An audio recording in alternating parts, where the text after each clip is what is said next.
Salut, c'est Frédéric, bonjour et bienvenue de nouveau sur la chaîne TFC de French Connection. Alors, la semaine dernière, on a jeté un coup d'œil sur les papagâteaux d'Epstein et Dieu sait s'il y en a. Ce qui est intéressant avec Epstein, c'est qu'il y a beaucoup de gens qui étaient très intéressés à le gâter, à lui donner des structures, une infrastructure qui lui permettait de pouvoir évoluer dans tous les cercles et plus particulièrement dans les cercles fortuné. Alors, on a des gens comme Les Wexner, par exemple, qui lui donnent une maison à Manhattan de 77 millions de dollars. Epstein ne payera que 12 dollars pour la transaction. Comment on explique ça? Alors, si vous avez une maison de 70 millions de dollars, même 5 millions de dollars, je la prends, il n'y a pas de souci, je payerai les frais de transaction. Voilà, mais ça n'arrive pas chez nous, ces genres de choses-là. Alors, il est évident que ça va prendre pas mal de temps pour comprendre en tout cas les mécanismes et la structure de Epstein. C'est très important de comprendre qu'il y avait vraiment une sorte de construction de puzzle qui permettait en tout cas à Epstein d'évoluer dans des cercles vraiment privilégiés, que ce soit des cercles politiques, des cercles scientifiques, des cercles financiers. Il avait absolument accès à tout. Je vais vous donner un exemple. Il y a un monsieur aux États-Unis qui s'appelle Eric Weinstein. Eric a fait une interview récemment sur laquelle il explique en tout cas sa première rencontre avec Epstein. Eric était un hedge fund manager, un sorte de spéculateur financier, et donc amenait un dossier à Epstein, essayait de comprendre un petit peu le personnage et était arrivé à avoir un entretien avec Epstein.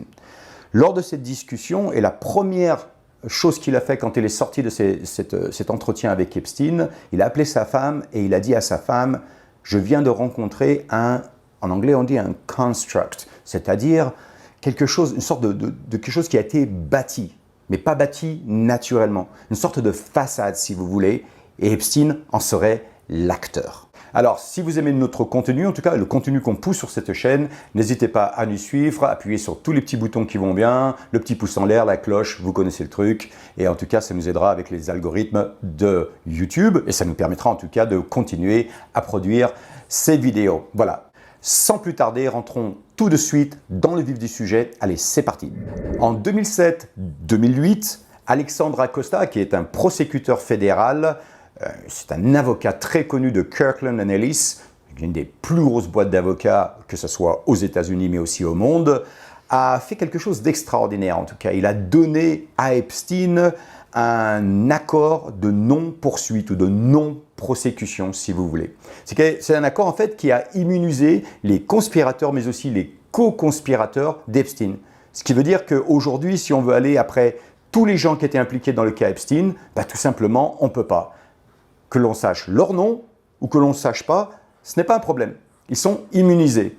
Alors moi, j'ai parlé avec des avocats aux États-Unis, je leur ai demandé si c'était quelque chose de légal et ils m'ont tous dit la même chose. Ils m'ont dit, ça n'existe pas. Ce n'est pas dans la loi américaine et c'est quelque chose que c'est du jamais vu. Cette négociation s'était articulée en fait entre le bureau fédéral de Acosta avec son équipe et de l'autre côté, nous avons les avocats d'Epstein avec Kenneth Starr et bien sûr l'incontournable, le diabolique Alan Dershowitz. Ah, lui, il est dans tous les mauvais coups.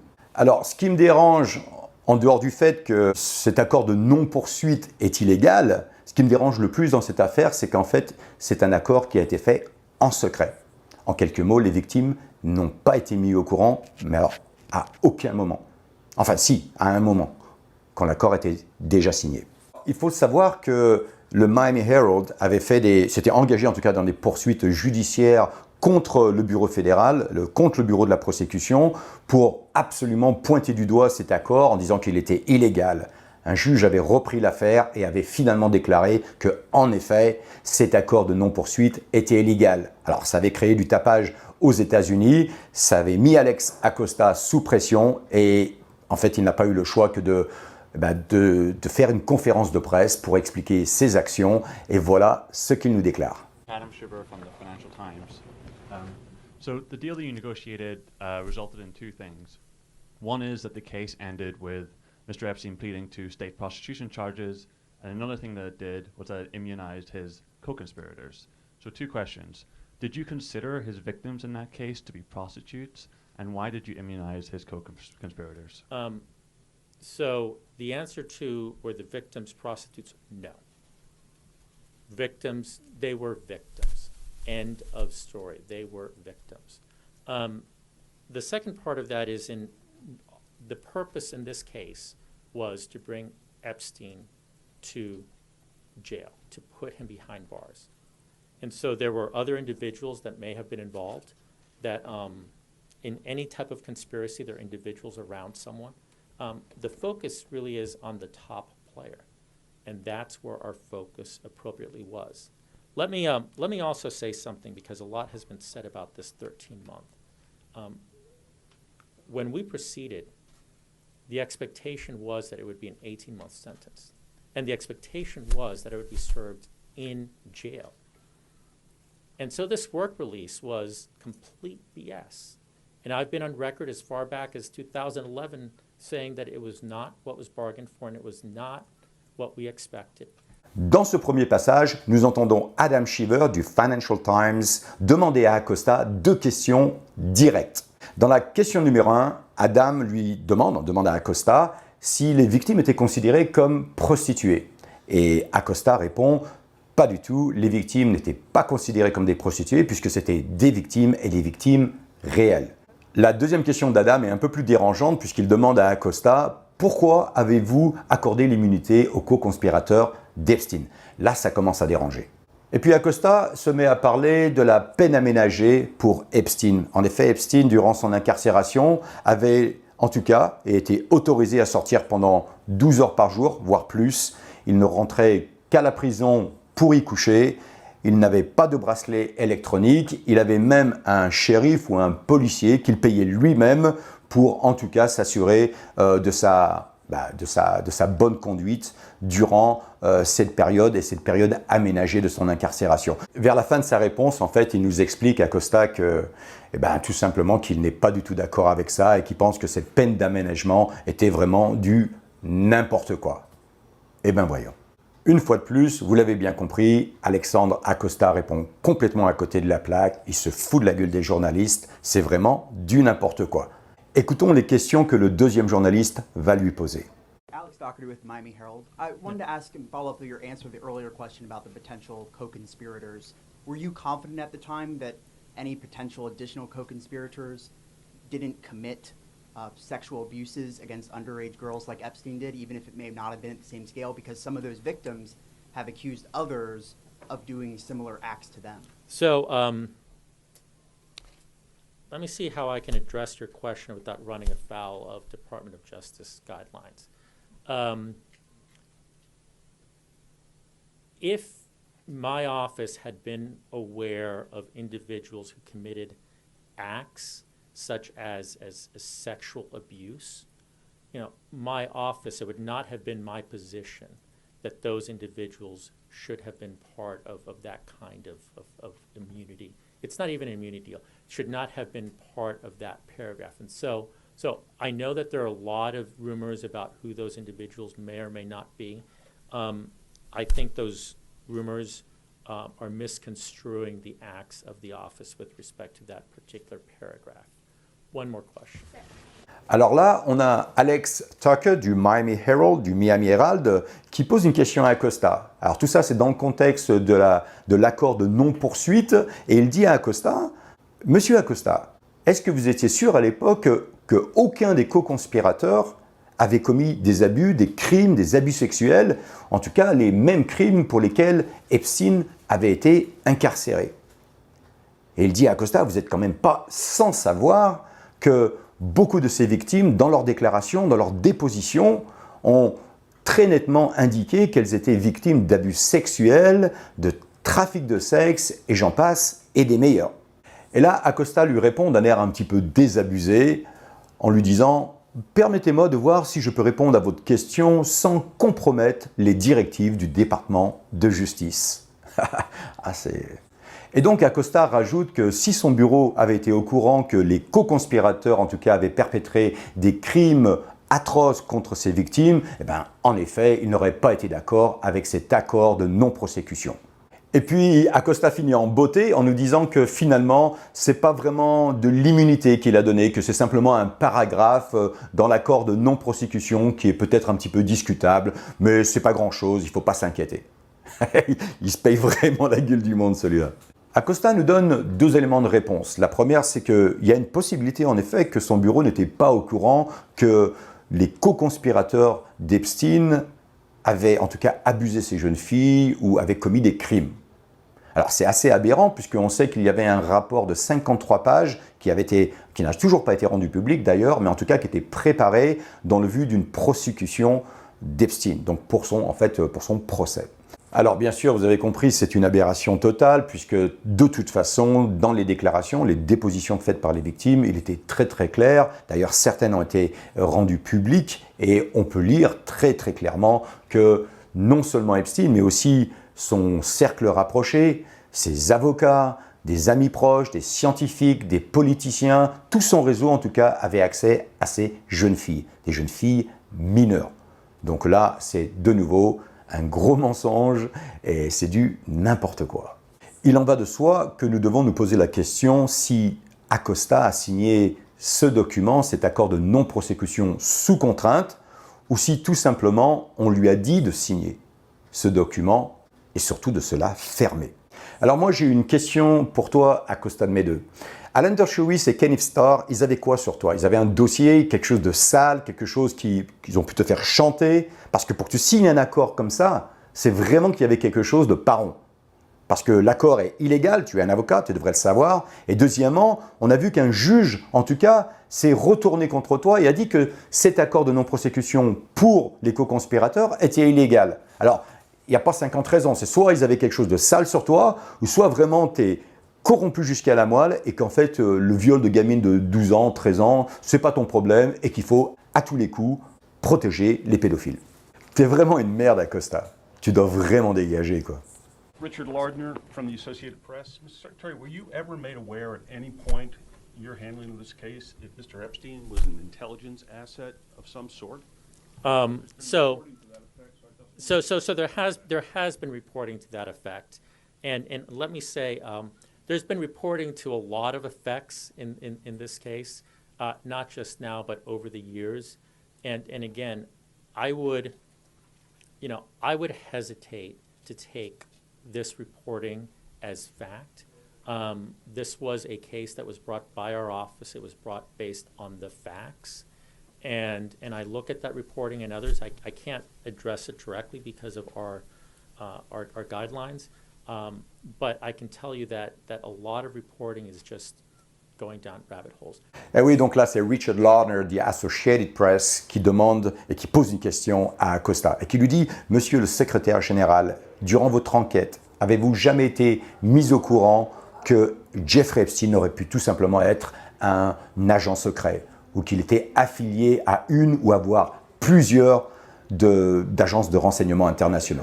Et là, Acosta rétorque d'une manière un petit peu nonchalante, oui, en effet, j'ai vu ces rapports, mais à ce sujet-là, je pense que j'hésiterais en tout cas à les prendre au sérieux. En fait, il nous dit que son bureau on fait une enquête basée sur des faits concrets, et qu'en fait, en regardant ces rapports, voire même d'autres rapports, il pense que de toute façon, il ne peut pas répondre à cette question en raison de nos directives du département de justice. Alors après, il vient et nous continue en nous disant que de toute façon, il ne faut pas prendre ces rapports au sérieux et qu'éventuellement, ils finiront tous dans le terrier du lapin. C'est une expression anglaise, mais en tout cas, ce que ça veut dire en français, c'est qu'ils finiront aux oubliettes. Mais de quelle directive on parle à Acosta? Il n'y a aucun journaliste qui lui demande, mais de quelle directive vous parlez? On pose des questions très concrètes et Acosta, en fait, nous dit que je ne peux pas répondre à vos questions, tout simplement. Si Epstein est un agent secret international opérant sur le territoire américain, je ne vais certainement pas vous le dire, je ne peux pas vous le dire, et arrêtez de me poser des questions à la con, circulez, il n'y a rien à voir, je dois aller jouer au golf dans un quart d'heure. Alors, regardant cet accord de non-prosécution pour les co-conspirateurs, c'est vrai que nous devons nous pencher un petit peu sur les avocats d'Epstein et regarder un petit peu qui ils sont, et surtout, dans quel cadre cette négociation s'est passée. Alors, le premier, c'est Ken Starr. Il avait été déjà critiqué en 2007 pour avoir justement pris la défense de Epstein et bien sûr négocié cet accord de non-prosécution. En ce qui concerne Alan Dershowitz, alors là, ça va beaucoup plus loin que ça. Et je vais vous expliquer pourquoi. Non seulement Dershowitz a aidé à négocier la partie de l'accord de plaidoyer concernant l'immunité pour les co-conspirateurs, c'est-à-dire ceux qui étaient nommés, ceux qui étaient connus, mais aussi pour ceux qui n'étaient pas connus. Ce qui est assez incroyable, c'est qu'à la même époque, au même moment qu'il négociait cet accord de non-prosécution, que Dershowitz lui-même se trouve en tout cas accusé de viol répétitif, que ce soit dans les maisons d'Epstein à New York ou que ce soit dans son chalet au Massachusetts. Alors, on comprend un petit peu mieux pourquoi maintenant il avait grand intérêt à négocier un accord de non-prosécution pour les co-conspirateurs, parce qu'il était un co-conspirateur lui-même. Alors, vous me direz, c'est une accusation qu'il a en tout cas niée catégoriquement. Alors, encore une fois de plus, tous les co-conspirateurs de Epstein ont la même tendance à nier. Ils nient encore plus. Voilà. Vous avez le prince Andrew, qui est un grand exemple de la négation en Angleterre. Et en effet, le duc de York, qui a été traîné dans le bout par la presse anglaise, eh ben, tout simplement aujourd'hui trouve, je dirais, des fans, peut-être pas les fans qu'il souhaitait, mais des fans aux portes de Buckingham en train de crier « pédophile, pédophile, pédophile à mort ».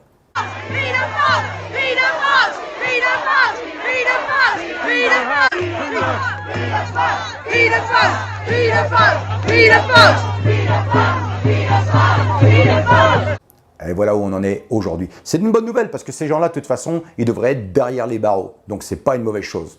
Résultat des courses, Acosta démissionne de son poste le 12 juillet 2020 pour prendre ses nouvelles fonctions en tant que secrétaire d'État au travail, sous, bien sûr, je dirais la protection de Donald Trump. Bah, tout simplement, c'est une petite promotion. Tu as protégé les pédos, bien joué, voilà ton poste, tu l'as bien mérité. Incroyable. Alors bien sûr, en effet, nous pouvons nous poser des questions concernant Acosta. Est-ce qu'il était corrompu? Est-ce que quelqu'un lui avait forcé la main? Tout ça, c'est des questions que nous devons poser, mais nous devons les poser à qui? Alors, à l'époque, nous savons que William Hayden, il était le directeur du CIA en 2007. Il est aujourd'hui un analyste pour la chaîne télévision américaine CNN.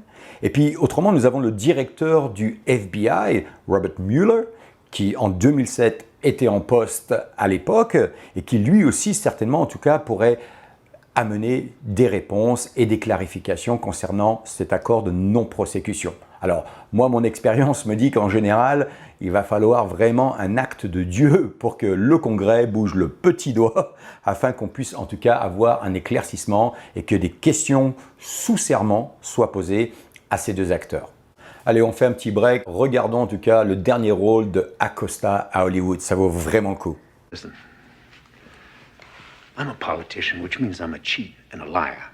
And when I'm not kissing babies, I'm stealing their lollipops. But it also means that I keep my options open.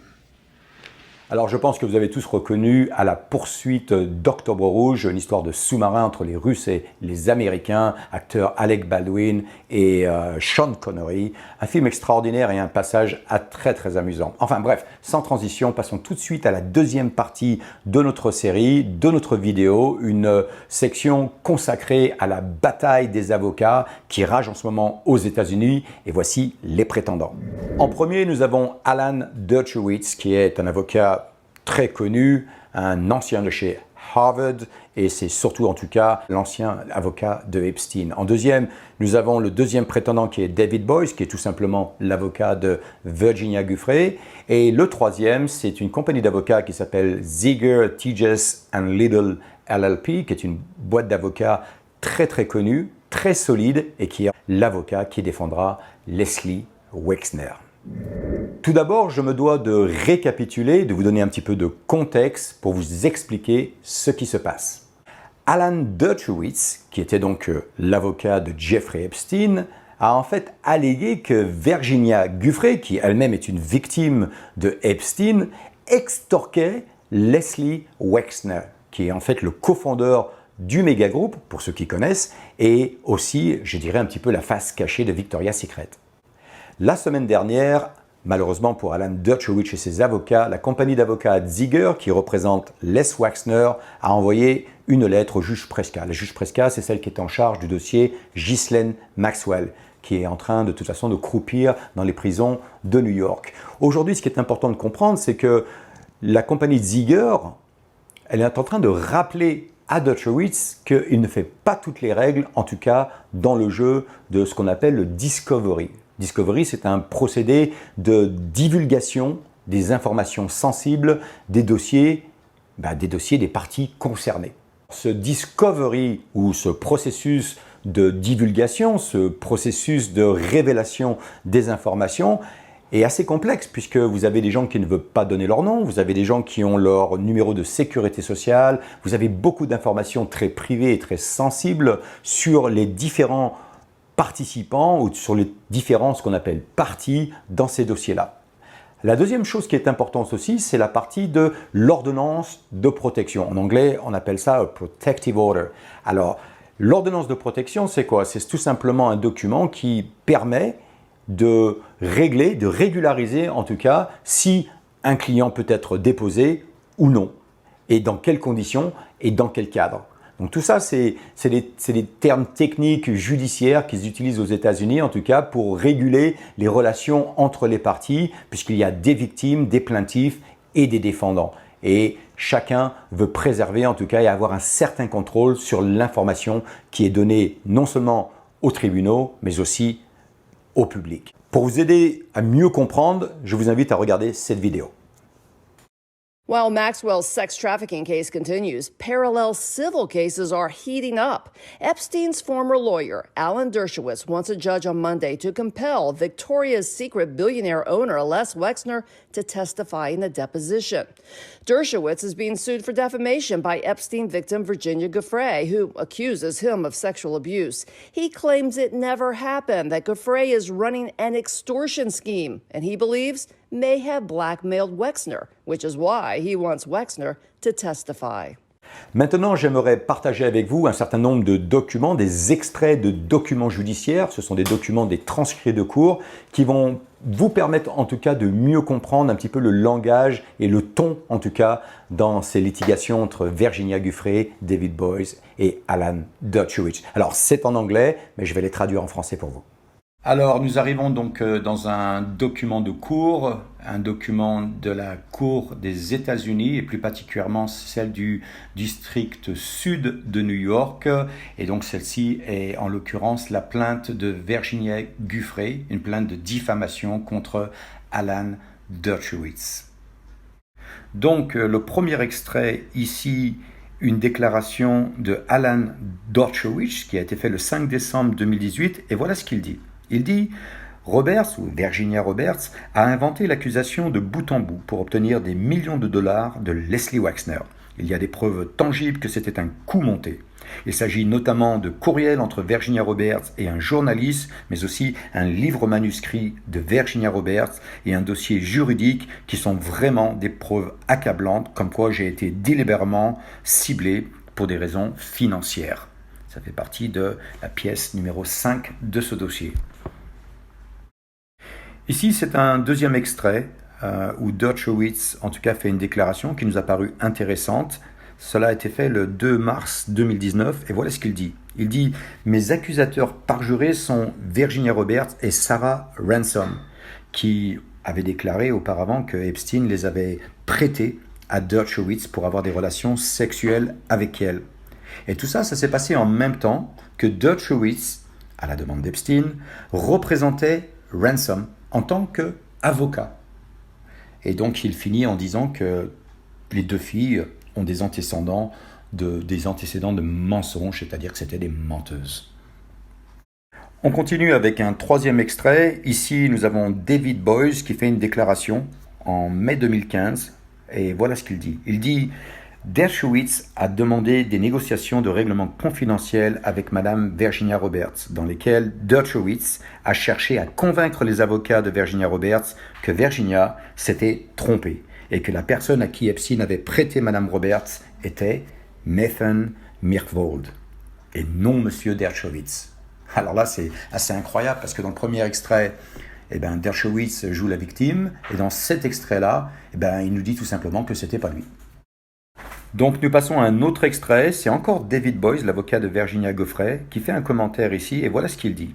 Il dit « Le jeu de M. Dershowitz consiste à découvrir, ou en tout cas à essayer de découvrir des informations confidentielles tout en n'acceptant pas une ordonnance de protection pour Virginia Roberts. » Il dit aussi qu'il fait des jeux de jambes afin de pouvoir servir une assignation à comparaître pour Les Wexner, pour finalement en tout cas revenir sur l'accord initial et faire des menaces sans fondement dans un effort d'imposer une capitulation d'un non-parti. Et ici, en l'occurrence, c'est M.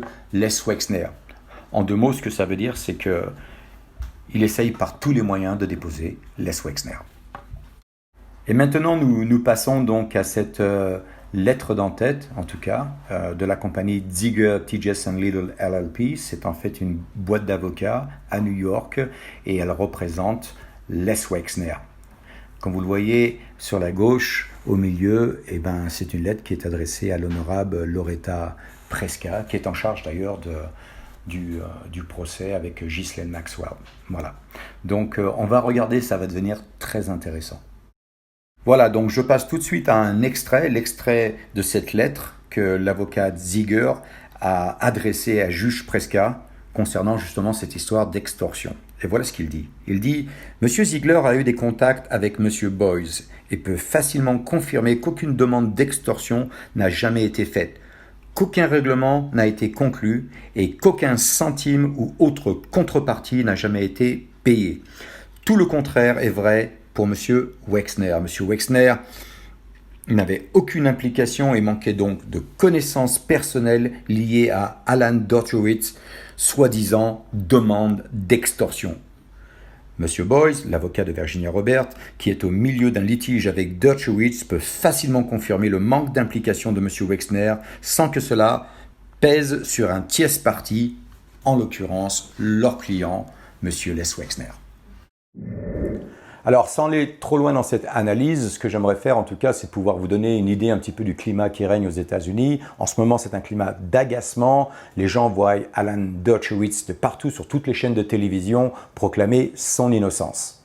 Personnellement, je pense que ça manque un petit peu de bon jugement et en tout cas de lucidité concernant cette affaire. Et ça, je dirais, c'est une manière de se défendre. Moi, je ne suis pas très partisan pour ça. Je préfère que, peut-être, quand quelqu'un a des informations vraiment tangibles, des faits concrets et des évidences concrètes, je pense qu'en tout cas, d'une manière légale, en parlant purement légalement, c'est beaucoup mieux de les garder dans votre poche et de les sortir au bon moment à la cour. Alors ce que Alan Dershowitz fait ici, c'est l'opposé, c'est-à-dire qu'il utilise la cour d'opinion publique pour montrer et amener ses évidences, pour dire voilà, je suis innocent, j'ai les enregistrements. Dernièrement d'ailleurs, il a partagé un enregistrement où il a une discussion avec une amie de Virginia Giuffre et qui explique durant cette conversation, vous l'entendrez d'ailleurs, j'essaierai de la partager avec vous, où il explique en fait que l'ami de Virginia Giuffre, explique que Virginia Giuffre lui avait dit qu'on l'avait un petit peu poussé, que ses avocats l'avaient poussé à pointer du doigt Alan Dershowitz et qu'en fait, il n'y avait pas grand-chose qui s'était passé. Alors, pour moi, ça me paraît assez aberrant parce que déjà, premièrement, c'est un enregistrement audio. Il va falloir qu'il ait une date dessus. Il va falloir que tout simplement aussi qu'on entende que l'ami de Virginia Giuffre était d'accord d'être enregistré. Il faut que ça soit sur l'enregistrement. Enfin, c'est tous des détails qui sont importants. Moi, ce que j'ai l'impression, c'est qu'il a ces informations. Je pense qu'elles sont sorties un petit peu de son contexte. Et en tout cas, il sait très très bien qu'il ne pourra pas amener ce genre d'évidence à la cour. Elles ne vont pas être acceptables. Donc, c'est des choses qui pourraient le disculper quelque part, mais parce que ça ne peut pas être accepté dans une cour ou dans un tribunal, il les utilise dans la cour d'opinion publique. Virginia Roberts Giuffre says she had sex with Alan Dershowitz at least 6 times, starting when she was about 16. Is one of us telling the truth? Yes. Is that person me? Yes. Dershowitz has forcefully denied those allegations, saying the media is afraid of victim shaming and won't publish evidence that would exonerate him. I never met this woman. I never heard of her. We have tapes with her best friend, perfectly hearable, in which she says that she was pressured to falsely accuse me. Nobody has played that tape. Dershowitz himself, with permission, taped Giuffre's friend, and here's what she said. That Virginia never wanted to go after you, that she felt pressured by her lawyer. I've never heard her mention you kid or, until very recently when things happened in the media. Je vais donc essayer en quelques mots de résumer les intentions de Alan Dershowitz. Premièrement, c'est de déposer Les Wexner, le CEO de Victoria's Secret, simplement l'amener sur une pente assez vertigineuse en le forçant en fait à faire une déposition, une déclaration sous serment. Donc ça, c'est la première point. La deuxième chose, ce qu'il essaye de faire en tout cas, c'est de tout simplement d'utiliser le scénario d'extorsion entre Les Wexner, Virginia Giuffre et David Boyle, c'est-à-dire en fait de dire qu'il y avait un complot et qu'en fait que tout ça s'est réglé un petit peu en douce et en cachette et que Les Wexner avait tout simplement payé Virginia Giuffre et David Boyle tout simplement pour dégager. Alors c'est une pratique assez, je dirais, non conventionnelle. Et on verra de toute façon plus tard si ça va lui réussir ou pas. Moi personnellement, je pense qu'il va se faire éclater. Alors vous me direz, on croirait vraiment rêver. C'est digne d'un polar, c'est digne vraiment d'une saga américaine ou d'une intrigue policière. Il y a vraiment tous les ingrédients pour faire un film. C'est important, mais malheureusement, c'est la réalité. Il y a des victimes qui ont souffert. Il y a des gens dont la vie a été détruite. Et ces gens-là, ils font les clowns à la télévision. Moi, ça me dépasse, ça me démonte. Enfin, bref. Il y en a un qui ment. Virginia Giuffre dit qu'elle a été violée 6 fois par Alan Dershowitz dans différentes locations, que ce soit au Massachusetts ou que ce soit à New York dans la propriété d'Epstein. Et Dershowitz dit non, je la connais pas, j'ai rien à voir avec elle, circulez, il n'y a rien à voir. Il y en a un des deux qui est menteur et je pense que très rapidement, on va en tout cas le découvrir. Alan, si je peux te donner un conseil, regarde en tout cas la stratégie de communication de tous tes potes pédos. Allez, on regarde ça tout de suite. One of Epstein's accusers, Virginia Roberts, has made allegations against you. She says she met you in 2001. She says she dined with you, danced with you at Tramp nightclub in London.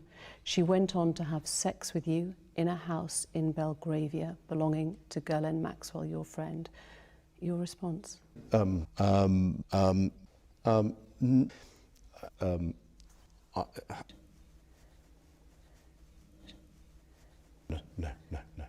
Didn't happen. Do you know Virginia Roberts? So she's, again, who? Virginia Roberts. Can you spell it? Common spelling. Virginia, like the state. Can you spell it for me, please? Roberts. What's the last name? How's it spelled? Isn't it true that you and Ghislaine Maxwell celebrated her 16th birthday with her and had sex with her on that day? I'd like to answer that question. But today, I'm going to have to assert my Sixth Amendment rights, my Fifth Amendment rights. Ah, Jeffrey, celui-là. Ah oui, on va pas le manquer, hein, ça c'est clair. C'est vrai qu'il était charmant, hein, mais c'était une saloperie. En tout cas, Alan Dershowitz, le motus operandi, il est très très clair ici. C'est « je ne sais pas, je ne connais pas, donc comment aurais-je pu te faire du mal ?» C'est ce qu'ils utilisent, c'est ce qu'ils ont tous fait, Andrew, Jeffrey, c'est ce que toi tu essayes de faire, qui ne marche pas très bien, ce que Bill Clinton a essayé de faire et il est en train de se faire attraper, puisqu'il nous a dit qu'il n'était jamais sur l'île des pédos, alors que son nom est sur tous les logs de flight, surtout sur le Lolita Express, et qu'enfin, à travers son spokesperson, sa personne qui parle pour lui, il a enfin avoué quand même qu'il y est allé une fois, alors que l'enfoiré, il y est allé une trentaine de fois, si c'est pas plus. C'est tous des menteurs professionnels. C'est tous des menteurs professionnels. Ils n'ont aucune crédibilité à mes yeux. Allez, tout de suite, nous passons directement à la dernière partie de cette vidéo. Je sais que c'est un petit peu long. Il y a tellement d'informations, c'est pas évident de le faire. Donc, restez avec nous jusqu'à la fin. Cette dernière section va être dédiée à Les Wexner, le CEO de Victoria's Secret, mais aussi au méga groupe. Alors, pour comprendre Les Wexner, on doit un petit peu regarder dans son passé, on doit regarder dans son organisation, ses fréquentations. Comme on dit en France, dis-moi avec qui tu traînes et je te dirai qui tu es. Le méga groupe, c'est tout simplement un groupe de billionnaires, de milliardaires en fait. Ce sont des gens qui se réunissent en tout cas et qui travaillent sur des objectifs, des projets en commun. Le méga groupe a été formé en 1991 par Charles Bronfman et Leslie Wexner. Leslie Wexner, le CEO de Victoria's Secret, qui a fait pas mal de buzz sur les médias américains depuis tout simplement la mort de Epstein. Les médias mainstream aux États-Unis, en tout cas, décrivent ce groupe comme un groupe je dirais, comme le Rotary Club, composé de 20 des plus riches hommes d'affaires juifs du pays. Ce sont des gens influents, ce sont des gens très très riches qui sont axés en tout cas sur la philanthropie, mais aussi sur la judéité. Plusieurs des membres du méga groupe, des membres éminents, sont très connus pour avoir des liens avec la criminalité, avec le monde du crime aux États-Unis, mais aussi à l'étranger. Alors qu'est-ce que nous savons? Nous savons que des membres tels que Charles Bronfman ou Michael Steinhardt ont formé une organisation, une sorte de compagnie qui s'appelle Birthright Taglit, une organisation qui a été sponsorisée, en tout cas avec le soutien du Premier ministre israélien Benjamin Netanyahu. Nous savons aussi que des groupements bien connus sont associés aux méga-groupes, des groupements comme le Congrès juif mondial, dont l'ancien président était personne d'autre que Edgar Bronfman. Le président actuel du Congrès juif mondial est quelqu'un qui s'appelle Ronald Lauder, et nous savons aussi qu'il est un membre actif du méga-groupe.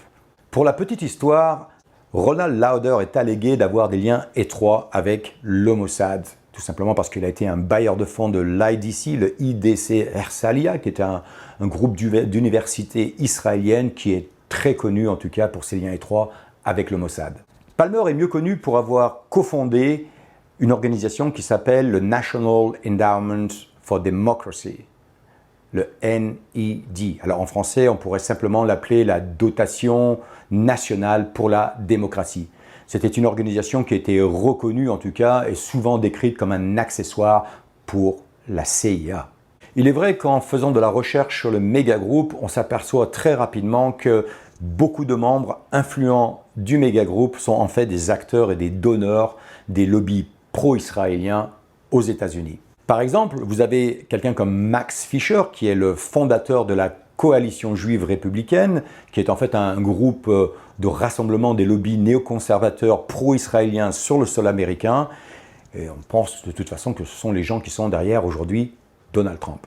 Notre ami Max Fisher était souvent décrit comme le mentor de Les Wexner. Il était aussi connu pour ses liens étroits avec le Purple Gang, c'est-à-dire le gang violet, un gang de la ville de Détroit au Michigan qui sévissait durant la Prohibition et bien au-delà.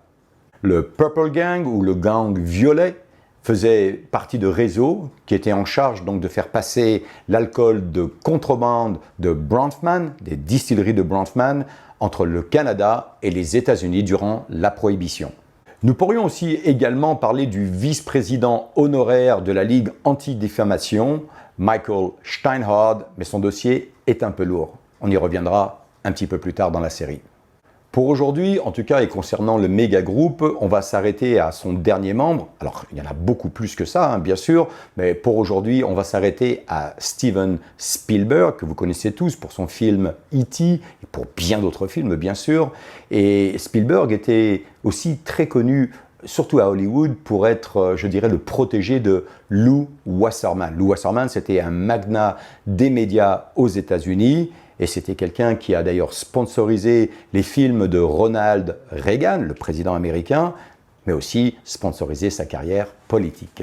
Comme je vous l'avais fait remarquer dans ma vidéo précédente, afin de comprendre le cas Epstein et de tous ses acteurs, il va falloir regarder aux fondations. Il va falloir regarder les fondations de cet empire afin de pouvoir comprendre ce qui se passe vraiment à la surface. Dans la continuité de ce raisonnement, et pour comprendre l'empire que Les Wexner s'est construit, il va falloir revenir sur les années 80, jeter un coup d'œil en tout cas à ses activités, mais aussi à ses associés. Nous allons plonger rapidement dans l'affaire du meurtre Arthur Shapiro.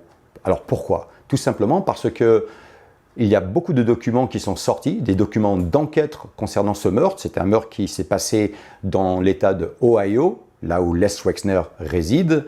Et c'est très important parce que ça nous permet d'avoir un regard, en tout cas, sur les activités de Les Wexner, quelles étaient ses fréquentations, comment il travaillait et avec qui. Tout d'abord, nous allons commencer par cet extrait d'enquête de police, une enquête concernant le meurtre de Arthur Shapiro. Alors, en bas, vous avez en bleu de Genovese La Rocca, qui est en fait la famille derrière la Cosa Nostra. Alors la Cosa Nostra, très connue pour son argent sale et son recel de vol, cet argent doit bien aller quelque part. Il sera acheminé avec et à travers des entreprises de transport de camions, jusqu'à The Limited, qui est une compagnie qui appartient à Les Wexner. Alors, The Limited était censé être une entreprise qui faisait du prêt-à-porter féminin, des sous-vêtements féminins, mais tout le monde à Columbus savait que c'était une boîte qui était là pour laver l'argent de la mafia. Alors pour ça, vous avez besoin d'un véhicule d'investissement qui s'appelle Wexner Investment, qui va utiliser donc une autre entreprise et un cabinet d'avocats afin de commencer donc le processus de lavage, de blanchissement de l'argent. Le cabinet Schwartz, Kelm, Warren, Rubinstein était le cabinet où Arthur Shapiro travaillait. Ce cabinet était responsable tout simplement pour organiser des contrats pour pouvoir justifier en tout cas la provenance des fonds. Donc si vous voulez travailler avec le gouvernement, c'est mieux d'avoir une interface qui est propre.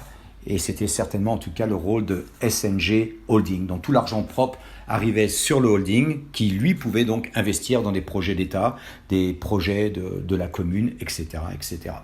Donc en tout cas tout ce petit beau monde était très bien organisé. Et comme on dit, pour organiser un coup comme ça, vaut mieux être tous sous le même toit. Et c'est exactement ce que Wexner avait fait. Il avait mis Wexner Investment au 16e étage de son immeuble, en ayant comme partenaire juridique Stanley Schwartz, donc le patron de Schwartz, Kelm, Warren et Rubinstein, où Shapiro travaillait. Il n'avait qu'à monter quelques petits étages, au 23e étage, pour y retrouver son entreprise. Et un peu plus haut, au 33e étage, vous avez la Wexner Foundation, qui était en fait là, et le but était simplement d'optimiser les taxes et de pouvoir aussi investir dans des projets de charité, enfin vous connaissez le truc. Et au dernier étage, tout simplement, tout ce petit beau monde, une fois que l'argent était propre, ils pouvaient l'utiliser à leur guise. Voilà, c'est pas très compliqué. Pour conclure, c'est vrai que la plupart des membres du méga groupe ont un passé relativement louche, avec des liens étroits avec le crime organisé, mais aussi avec la pègre. Ils sont dangereux, bien organisés et très bien financiers. Ils bénéficient en tout cas du support de fonctionnaires corrompus de l'État d'Ohio, mais aussi de juges, de policiers. C'est très difficile de penser qu'en tout cas, ils étaient capables d'articuler ce genre d'activités, des activités illégales, sans avoir le support de ces gens-là. Alors, c'est un cas typique où quelqu'un qui part de zéro, comme Les Wexner, en s'associant avec la pègre, en rentrant dans le système de blanchissement d'argent, très rapidement peut accumuler des sommes importantes et vous le retrouvez 20 ans plus tard avec un empire, un milliardaire. Et si vous n'allez pas regarder dans les fondations, c'est-à-dire dans l'origine de sa fortune, vous pensez que ça va être quelqu'un de tout à fait respectable, quelqu'un qui finalement est un bon citoyen, qui paye ses taxes, et vous ne verrez jamais derrière en tout cas comment il y est arrivé.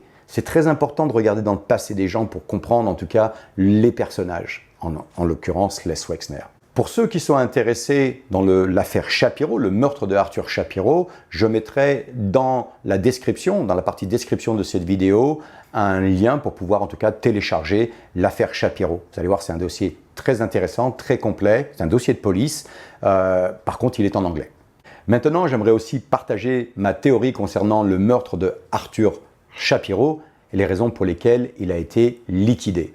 Tout d'abord, Shapiro était sous enquête, il était investigué par le IRS, qui est en fait le fisc aux États-Unis. Il était investigué pour évasion fiscale, mais aussi pour avoir ouvert un nombre assez important de compagnies écrans, des shell companies. Pour moi, Shapiro était le maillon faible. Il représentait en tout cas une menace pour les opérations de Wexner et de la Cosa Nostra. Le FBI avait certainement commencé à l'intimider et qu'il était peut-être sur le point de se mettre à table, de chanter. Alors il y a très peu d'évidence bien sûr puisque le cas a été étouffé. Je pense que la police et certains membres du gouvernement en tout cas ont fait disparaître un certain nombre d'évidences. Mais je pense qu'on peut facilement alléger en tout cas que ce seraient les raisons pour lesquelles la Cosa Nostra se serait débarrassée de lui. Je pense que ce qu'il faut retenir en tout cas d'une affaire comme celle de Shapiro, c'est que derrière beaucoup d'argent, derrière beaucoup d'intérêts, souvent, il y a des crimes, et pas des moindres.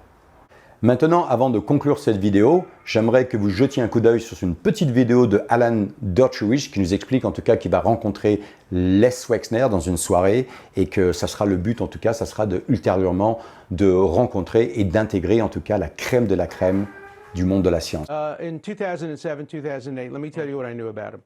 I was introduced to him by the Lady Rothschild and her husband Evelyn Rothschild.